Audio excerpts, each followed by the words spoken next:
रावणाने जळताना हसून गर्दीकडे बघितलं. रावणाने जळताना हसून गर्दीकडे बघितलं. तपासा स्वतःच्या चारित्र्याला मोठ्याने विचारलं. केलाय मी गुन्हा सीतेचं अपहरण करण्याचा, केलाय मी गुन्हा सीतेचं अपहरण करण्याचा, पण प्रयत्न नाही केला कधी मर्यादेची सीमा ओलांडण्याचा.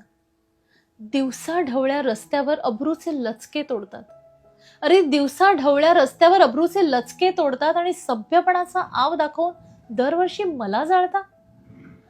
तुम्हा मानवापेक्षा राक्षस म्हणून मी ठरलो भारी.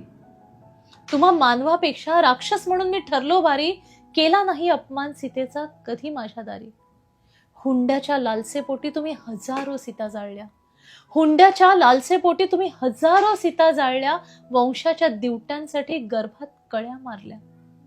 हक्क नाही तुम्हाला मला बदनाम ठरवण्याचा. हक्क नाही तुम्हाला मला बदनाम ठरवण्याचा.